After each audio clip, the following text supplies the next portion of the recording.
Good morning children. आज आप पढ़ेंगे पहलवान की ढोलक पाठ, जिसके लेखक हैं फणीश्वर नाथ रेणु। पहले थोड़ी सी रूपरेखा देख लीजिए इसकी।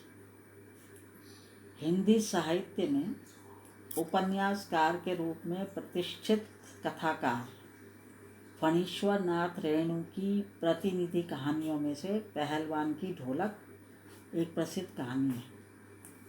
लेखक ने इस कहानी में राज सत्ता में परिवर्तन होने के साथ साथ सामाजिक व्यवस्था व लोक कलाओं के अप्रासंगिक होने की प्रक्रिया का भी यथार्थ चित्रण किया है। पुरानी व्यवस्था में परिवर्तन होने के साथ ही लुट्टन पहलवान भूखमरी की स्थिति में आ जाता है। वह न केवल अपना अस्तित्व, अपनी लोक कला ढोलक के बोल द्वारा बनाए रखने का प्रयास करता है, बल्कि इससे भूख एवं महामारी से दम तोड़ रहे गांव को मौत से लड़ने की ताकत भी देता है।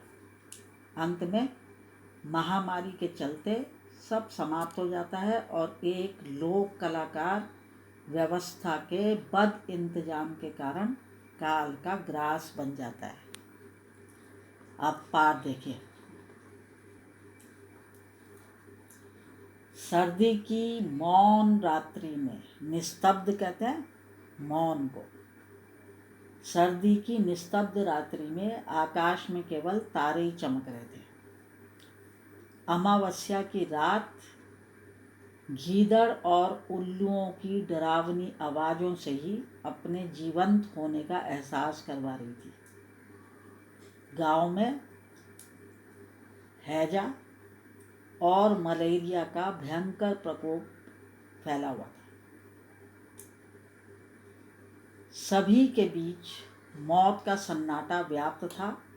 केवल बच्चे कभी कभी निर्बल स्वर से माँ माँ चीख कर रोने लगते थे। इस चित्कार के अतिरिक्त, चित्कार का मतलब होता है रोना, क्रंदन करना। इस चित्कार के अतिरिक्त पूर्णतः सन्नाटा छाया हुआ था।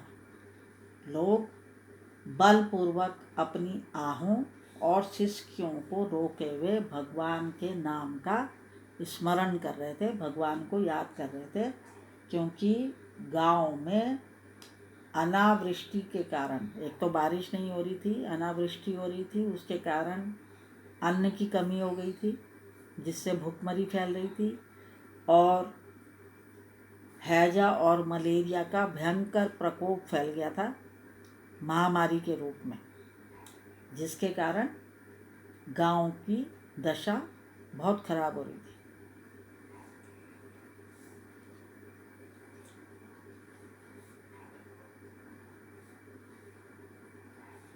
लुट्टन सिंह नाम का एक व्यक्ति उसी गांव में रहता था।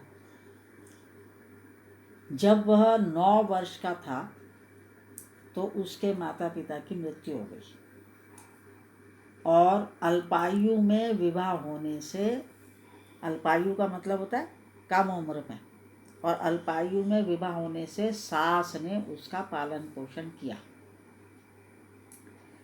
गांव वाले जो थे वे उसकी सास को तरह तरह से परेशान किया करते थे। इसलिए लुट्टन सिंह ने कसरत करना शुरू कर दिया, जिससे वह गांव के लोगों से अपनी सास के अपमान का बदला ले सके। पहलवानी की आवश्यकता, क्योंकि पहलवानी की आवश्यकता हो गई उसे बदला लेने के लिए, वह उचित खान पान की व्यवस्था के चलते, बहुत अच्छा खाना पीना मिलता था उसे, इसलिए वह सुडौल और मांसल देह वाला बन गया था। सुडौल कहते हैं मजबूत को, और मांसल देह वाला जिसमें खूब मांस हो, हट्टा कट्टा हो गया था।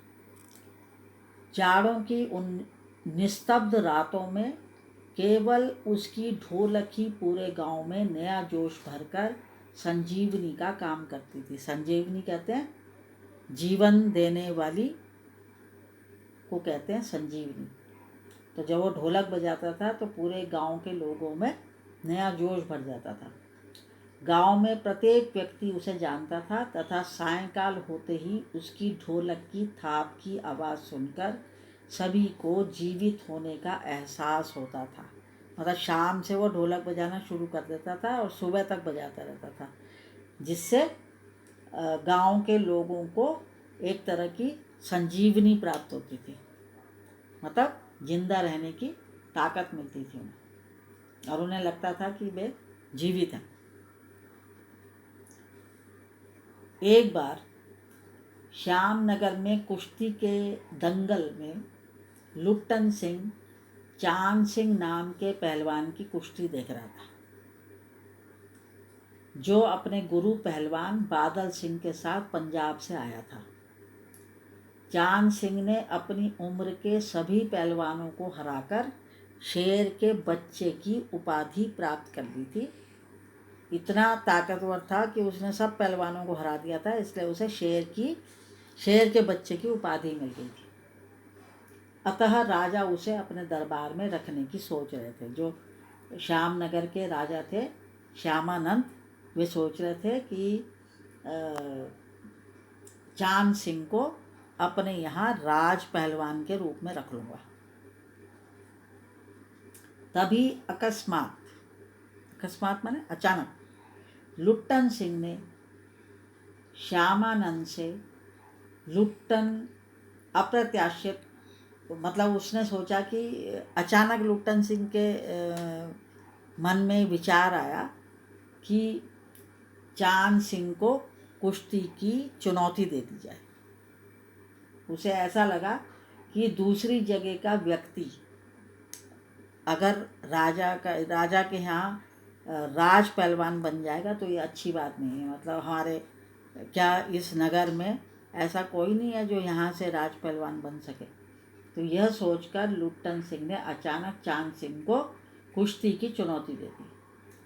सभी लोग उसे पागल समझ रहे थे कि भाई इसे क्या हो गया, अचानक पागल हो गया, ये अपनी ताकत को नहीं देख रहा है, वो कितना बलशाली है, उसके साथ टक्कर लेने के चक्कर में है।